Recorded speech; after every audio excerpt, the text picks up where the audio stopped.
সদ্যঘোষিত high school শিক্ষান্ত পৰীক্ষাৰ ফলাফলত শংকৰদেৱ শিক্ষা নিকেতন গহপুৰৰ যি ফলাফল এই ফলাফলে শংকৰদেৱ শিক্ষা নিকেতন গহপুৰ পৰিয়ালক সুখী কৰিছে, উৎসাহিত কৰিছে। আমাৰ 64 জন ছাত্ৰ ছাত্ৰীয়ে পৰীক্ষাত অৱতীৰ্ণ হৈছিলে।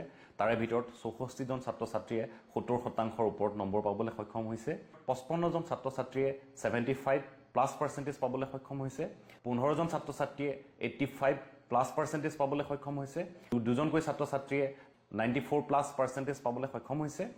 অসমীয়া বিষয়ত অসমৰ সৰ্বোচ্চ নম্বৰ 100 আৰু গণিতত 100 নম্বৰ পাবলৈ সক্ষম হৈছে অৰিন্দম ৰাজদীপ দত্তই।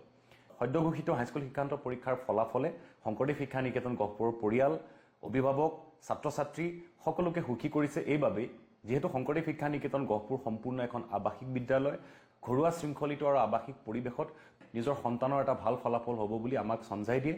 গতিকে প্ৰতিজন ছাত্ৰ ছাত্ৰীয়ে শতকৰা 70% ওপৰত নম্বৰ পোৱাটো আমাৰ বাবে খুব আনন্দৰ বিষয়, সুখৰ বিষয়। গতিকে আশা কৰিছোঁ এই ছাত্ৰ ছাত্ৰীসকলে শংকৰদেৱ শিক্ষা নিকেতন গহপুৰৰ যি সংস্কাৰ, এই সংস্কাৰে সংস্কাৰিত হৈ ভৱিষ্যতে একোজন মানৱ সম্পদ হিচাপে গঢ়ি উঠিব বুলি আমি আশাবাদী।